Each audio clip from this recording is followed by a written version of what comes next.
Thank you, Steve. Good morning, everyone. Good morning. I am your external speaker. And which is why I'm dressed as I am this morning. I hope you like the suit.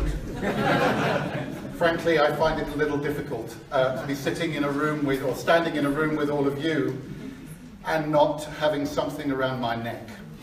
So, although I am your external speaker, will you excuse me if I just take this, because it makes me feel a little bit more at home.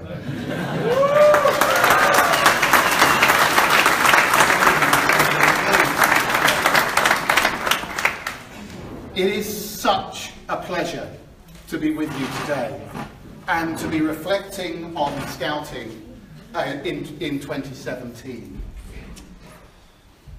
Yesterday, our Secretary General provided us with some really, I think, fascinating challenges.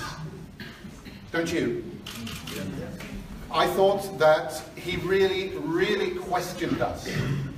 And for me, the most interesting question, Ahmed, came towards the end, when you said to everybody, how many of you are involved in creating the national policy of your country in terms of youth and education? And very few of us were able to put our hands up. That has to change.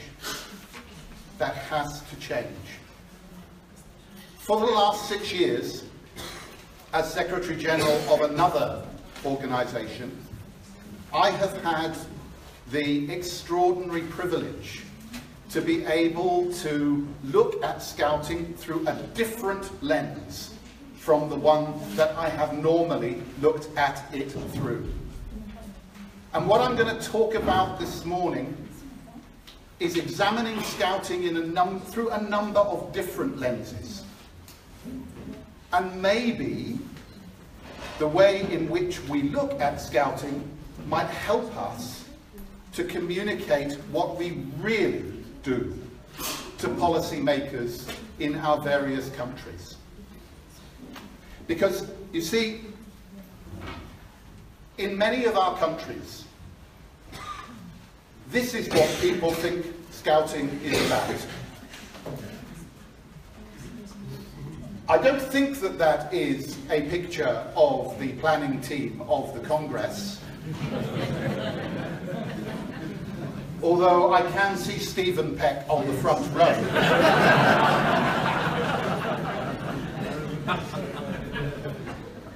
But unfortunately, too often, that's what people think Scouting is. And we know that's not true, don't we? Scouting was created for a different age. But the extraordinary thing about our world movement is that it has managed to evolve and meet the needs of young people as the world has changed. Scouting was created in the industrial manufacturing age in the West. Scouting was created originally by an extraordinary man who had an extraordinary vision.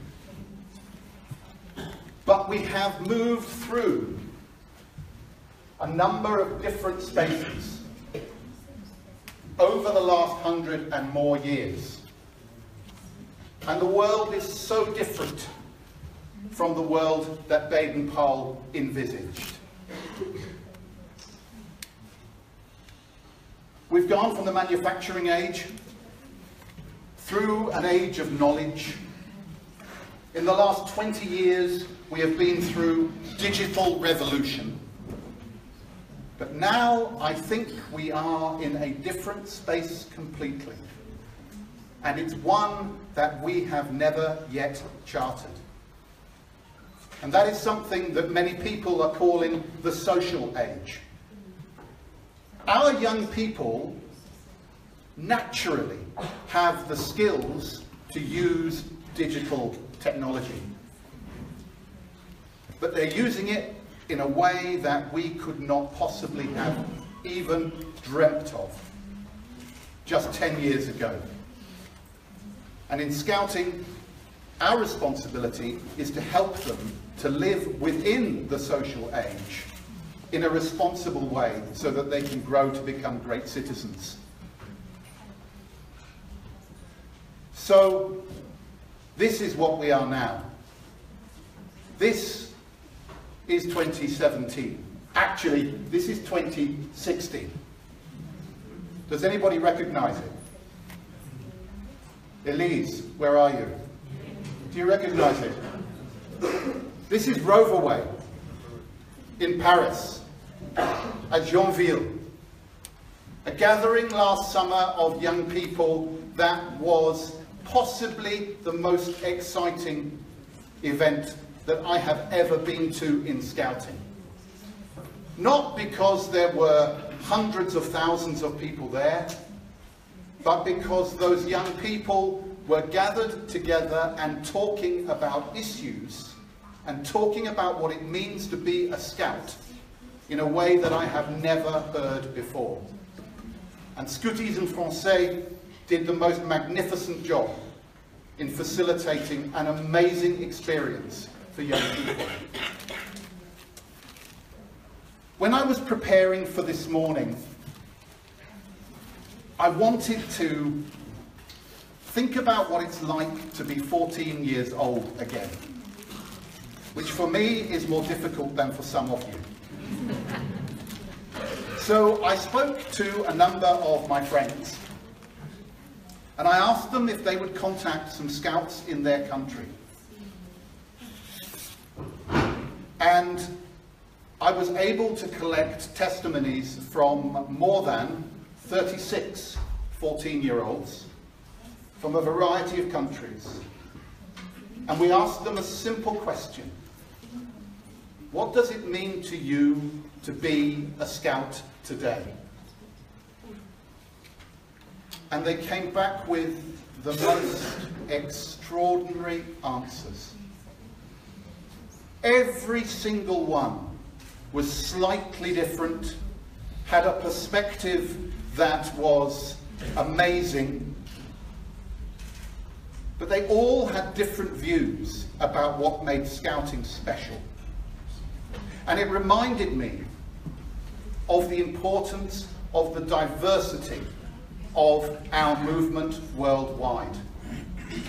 You see, in my private view, good Scouting looks different wherever you find it. Sadly, bad Scouting often looks the same.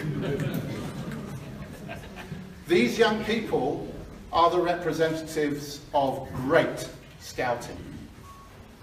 And this morning what I want to do with you is share with you some of their stories and some of their impressions of what Scouting means in 2017. But let's pull back just for a moment and let's just consider that conversation that you want to have with the policymakers in your country about those boys and girls and the difference that Scouting makes to them. Let's pull back and let's consider the position of non-formal education today. Because we have an opportunity, quite a small window, but we have an opportunity in the next few months and maybe years to change the way that non-formal education is perceived around the world. I told you that I have the privilege of being able to look at Scouting through a different lens. I also have the privilege of being able to spend my working day with education and youth ministers around the world. And the conversations that we have, even in the last 3 or 4 years, have been changing. When I started trying to explain the importance of non-formal education to education ministers in countries in sub-Saharan Africa, in Europe, in the Asia Pacific, in the Americas, in each of our regions. When I started that conversation, their response was, yeah, it's very nice, but we have to concentrate on reading and writing and arithmetic and a little basic science. There isn't space in our budget or our agenda for the little things that you do. So I would nod, and I would leave the room, and I would wait and say to myself, they're wrong, but I must be patient. In the last 18 months to 2 years, the conversation has been very different. Firstly, I have not had to ask for an interview with ministers. They have been phoning me, which is very nice. Secondly, they've been saying something that I think is really fascinating. They've been saying this: we have been concentrating in our schools on reading and writing and arithmetic and a little basic science. And our kids are better academically prepared than ever before. But John, there is a problem. They don't know how to work in teams. They're leaving school without the skills and behaviours and attitudes that we need for our country. And I pause, and I smile, and I say, yes, your predecessor told me that you were focusing on these things, Minister. Do you know there is this thing called non-formal education? And this is how I describe it to them. This work, and I will let you have a copy of this, the slide afterwards. This is the work of an amazing scout and his team. This is the work of Georges Metz of Luxembourg. Georges has led work on developing and identifying the importance of non-formal education for maybe 25 years. And this simple grid he uses to describe to policymakers where non-formal education sits. So here, in formalised activities, in school context, is what most people think education is. Here, in the light blue, are the things that young people do on their own. They play with their friends, they organise things for themselves, they have hobbies, they talk to their parents, they talk to their grandparents, and learning goes on there too. I would describe that as informal learning. But in the middle, there's this bit. All this. This is non-formal education. This is scouting. And without it, young people will not be prepared to become successful adults. We are vital in this organisation and this movement, and all the other youth organisations as well. We are vital to the success of the next generation, because we are preparing young people not with knowledge, but with skills and values and the behaviours that they need to be successful adults. Steve said that I have run a number of organisations. I used to be a teacher. And when I was learning to be a teacher, I was encouraged to concentrate on a little bit of reading, a little bit of writing, a little bit of arithmetic, and a little bit of basic science. And in English, for some strange reason, those are described as the 3 R's. Well, I understand reading begins with an R, but I really struggle with the idea that writing and arithmetic might begin with an R as well. But nevertheless, because the English are a special race, those are known as the 3 R's. Well, today I've got some more R's for you, and I think they're a bit more important. Let me introduce you to Nehon. So the first R I have to tell you about is roots. Because I believe that young people need roots to grow and they need wings to fly. And the roots that we can give them in Scouting are the roots of value. The roots of a very simple act of making a Scout promise. Being a Scout is an example for one another. It taught me how to be me with no shame. It helped me to be kind, generous, calm, and polite. 14 years old, Ethiopia. I want some education ministers to listen to him. Our values at the core of Scouting are things that we need to hold on to hard and firm. They're the values that set an agenda for the next generation. So that's roots. Next, let's go to Japan. Mari, I don't know how to pronounce her name. Ayaka? Ayaka. 14 years old. I try to look wider than usual, because if somebody is in trouble, I can help them out, and it will also help me avoid the danger in the forest. Well, do you know, in this digital world, I think we have a particular role to play in Scouting. In the village that I grew up, in rural England, there is a beautiful hill.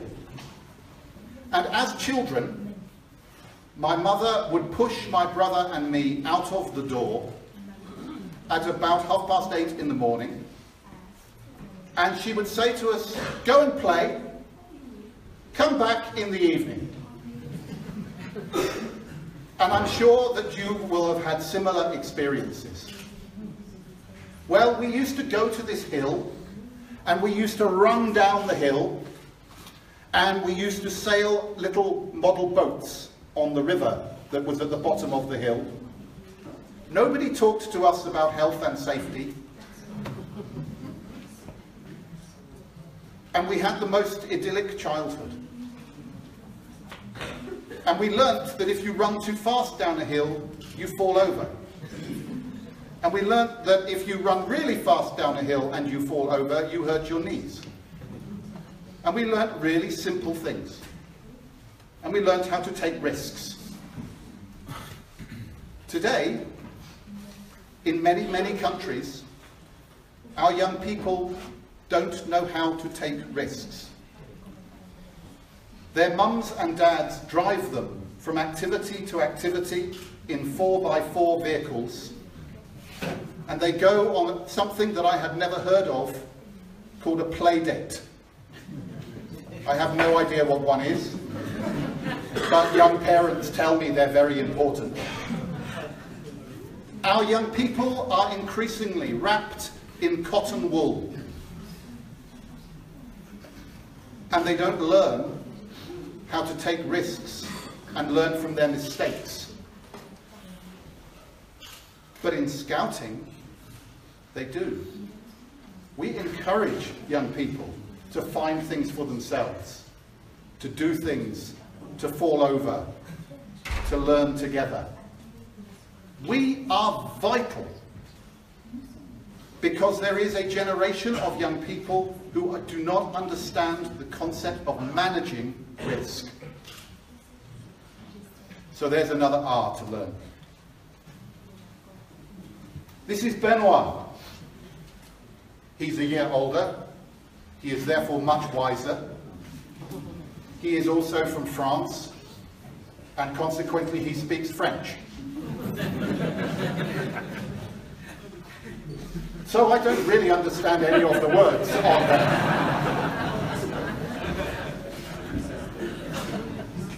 Of course, what he says is so important.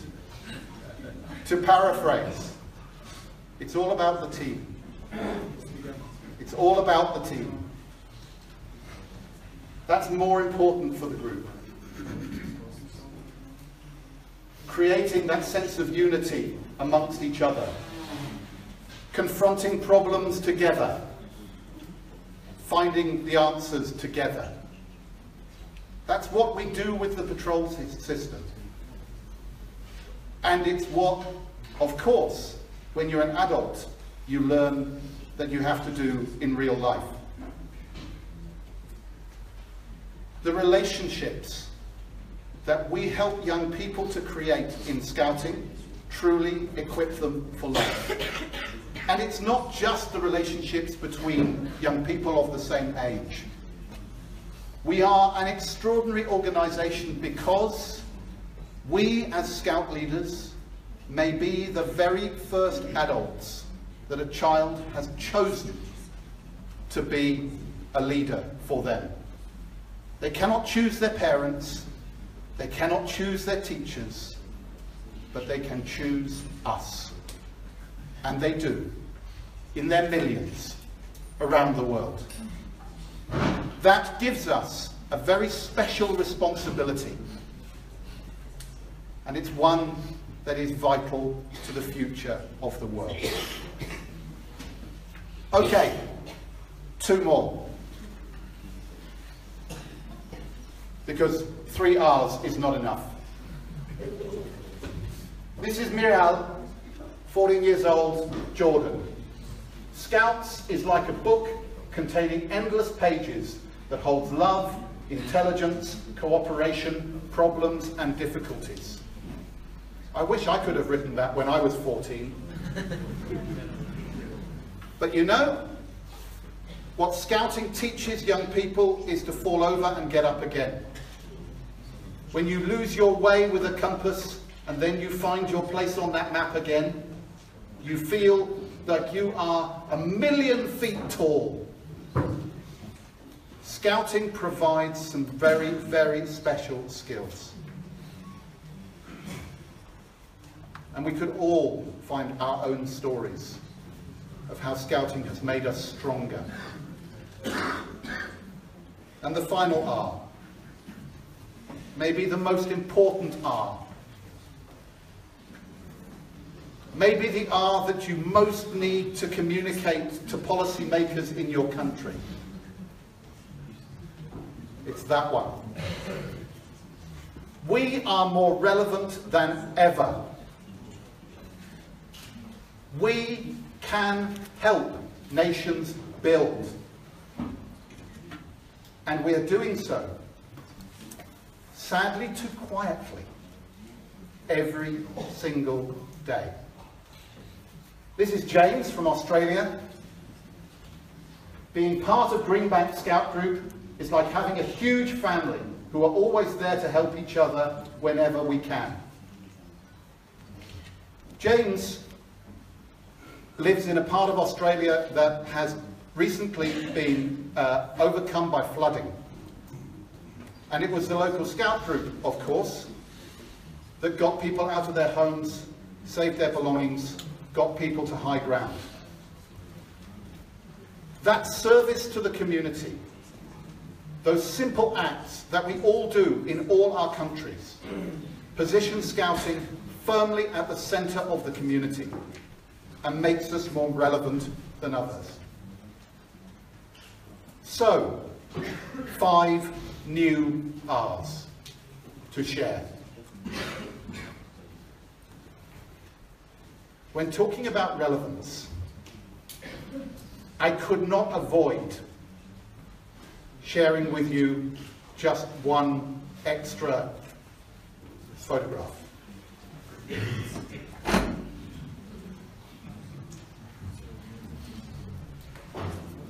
Ahmed talked about this young woman yesterday, and because I am not speaking on behalf of Scouting, I can be a little less careful with my words than the Secretary General was yesterday.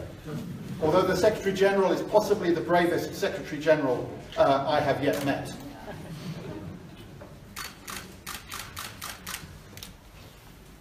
This young woman did an extraordinary thing.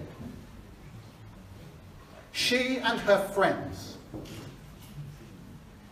having learnt the 5 R's,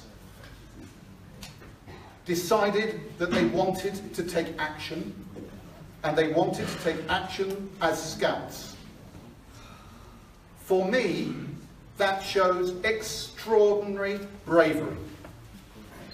And it shows extraordinary commitment to Scouting values. The idea that anybody would choose to criticize Lucy, this brave young woman, standing up for her Scouting values, the idea that anybody would criticize her personally, I find deeply, deeply disturbing. We can argue about how Scouting should be perceived, but let me tell you, this simple photograph has told education and youth ministers around the world more about the values of Scouting than anything else in the last 10 years. Respect to Lucy. Respect to Lucy.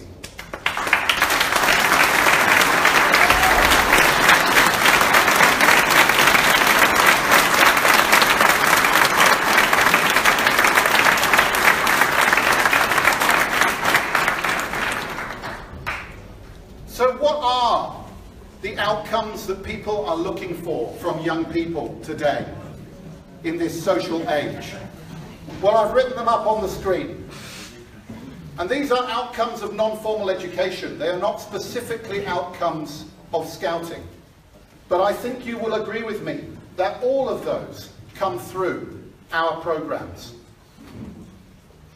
What is so clever is that you can make links from those outcomes to societal impact. And that's when education ministers and youth ministers get really excited. So because these are generic, because these are not Scouting specific, we can use the academic research of many, many different organisations to make links. And we can show that non-formal education has an impact on society in a whole range of different areas. And I could add to that now the list of the Sustainable Development Goals, and I could find a whole lot of other ones as well. And what's exciting is that WASM is working very, very hard now on impact research to be able to prove the story of Scouting, just as other organisations are as well. Because if we tell a youth minister or an education minister or a justice minister that an investment in Scouting or an investment in other non-formal organisations that we won't mention right now can lead to reduced reoffending, so later you don't have to spend money on your prison service, or that the environment will improve as a result, or that increased participation in civic life will lead to young people not being radicalised, well then it's an investment that is really worth making. Our challenge, of course, is not so much to attract young people to this amazing game, because you've heard that those 14-year-olds already know how great it is. It's about attracting the right adults. And so, as I draw to a conclusion, I want to show you a little film that was created not for Scouting, I'm afraid, but for another nameless organisation, to tell adults, particularly teachers, why non-formal education is so important.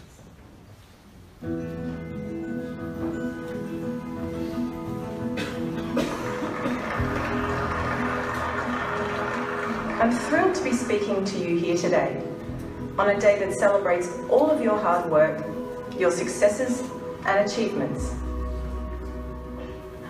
I can confidently say that in front of me is a group of young people who, in the process of becoming better versions of themselves, taught me I can be more than a teacher. By being an award leader, I can be your mentor.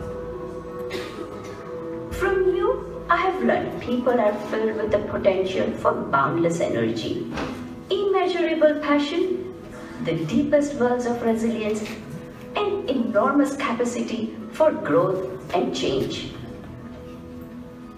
I've realised that every individual can change the world around them and positively impact their communities in meaningful ways. Through you, I have witnessed the power of patience and the pride and joy that comes from discovering a new skill, testing your physical and emotional limits, and connecting with the people around you. I've seen that in every challenge we endure, every step we take, every test we face, Is the startling truth that what might appear impossible is actually achievable. And today, I can proudly say to you, celebrate your achievements.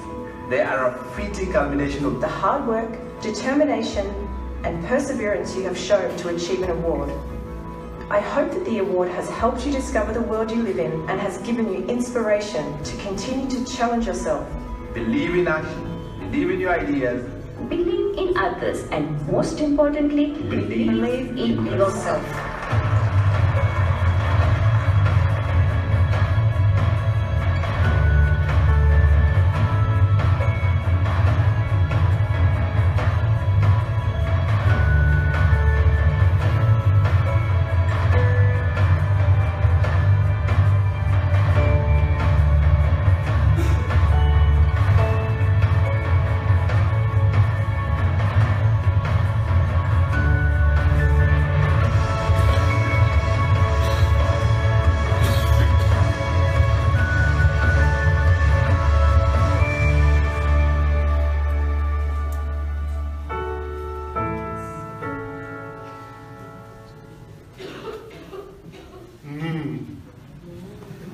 Yes, education ministers, not all learning happens in the classroom.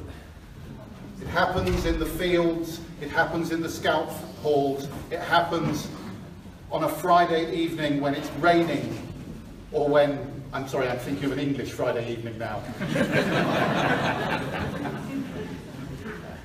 It happens every day because of people like you, people like us. People like them. Some of you may know of the amazing cellist, Pablo Casals. He was also the most extraordinary poet. And I want to finish today by reading you something written by him. He could have chosen perhaps more appropriate, diverse role models. And when I read out his list, you'll see what I mean. But he was writing maybe 30, 40, maybe even 50 years ago. So I'm prepared to forgive him. But education and youth ministers around the world, listen to these words.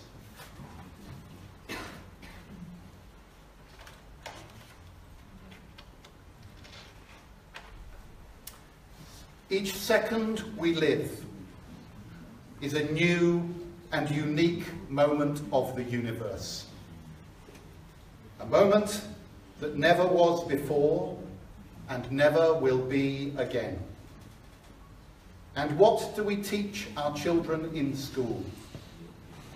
We teach them that 2 and 2 make 4, and that Paris is the capital of France? When will we also teach them what they are? We should say to each of them, do you know what you are? You are a marvel. You are unique. In all of the world, there is no other child exactly like you. In the millions of years that have passed, there has never been a child like you. And look at your body. What a wonder it is. Your legs, your arms, your cunning fingers, the way you move.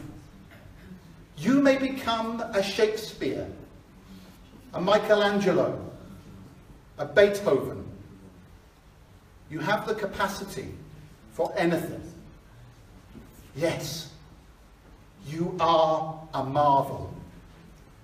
And when you grow up, can you then harm another who is, like you, a marvel? You must cherish one another. We must all work to make this world worthy of its children. Thank you.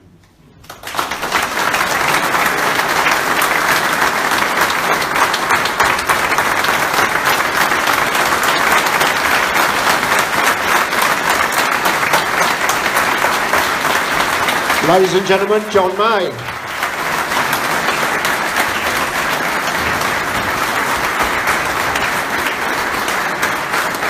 Thank you very much, John, and thank you everybody. Have a great day. Let's go and create a better world.